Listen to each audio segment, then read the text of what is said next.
উত্তর চব্বিশ পরগনা জেলার এক ঐতিহাসিক শহর হালিশহর, যার ঐতিহাসিক নাম ছিল হাভেলি শহর আর প্রাচীন নাম কুমারহট্ট। এই জায়গায় ঘুরে দেখার জিনিস অনেক আছে। কোন কোন জায়গাগুলো ঘুরে দেখতে পারেন চলুন দেখে নেওয়া যাক। সকাল সকাল শিয়ালদা থেকে হালিশহরের লোকাল ট্রেন ধরে নেমে পড়ুন হালিশহর। তারপর প্রথমেই চলে যান সাধক রামপ্রসাদ সেনের ভিটে।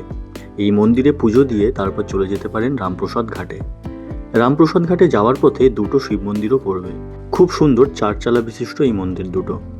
আর হ্যাঁ, রামপ্রসাদ মন্দিরে ভোগ প্রসাদের ব্যবস্থাও আছে। সকাল 9:30টার মধ্যে আসলে আপনারা কুপন সংগ্রহ করে বেলার দিকে ভোগ প্রসাদ গ্রহণ করতে পারেন। রামপ্রসাদ ঘাট থেকে সোজা চলে যান পাশে অবস্থিত সিদ্ধেশ্বরী কালী মন্দির। মন্দিরটি খুবই সুন্দর, সাথে মা কালীর প্রতিমাটিও। তারপর বামাকালী মন্দির আর পুষণ আশ্রম দেখে সোজা চলে যান স্বামী নিগমানন্দ আশ্রমে। এই আশ্রমেও ভোগ প্রসাদের ব্যবস্থা আছে। 50 টাকা মূল্য দিয়ে এখানেও ভোগ প্রসাদ গ্রহণ করতে পারেন। এই আশ্রমের পাশেই আছে চৈতন্য ডোবা, যার একটা সুন্দর ইতিহাস আছে। আর এই মন্দিরটা দেখে সোজা চলে যেতে পারেন ফুচকা গ্রাম, এবং এখানে অন্নপূর্ণা মন্দিরও অবস্থিত। বলা হয় এই গ্রামটি রানী রাসমণির বাপের বাড়ির গ্রাম। অন্নপূর্ণা মন্দিরের পাশেই হুগলি নদী, আর নদীর পাড়ে বসে দিব্যি সুন্দর সময় কেটে যাবে।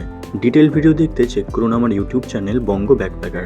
সেখানে সমস্ত কিছু বিস্তারিত দেওয়া আছে। নেক্সট ট্রাভেল স্টোরি নিয়ে খুব তাড়াতাড়ি আসছি। তো আজকের মতো টাটা।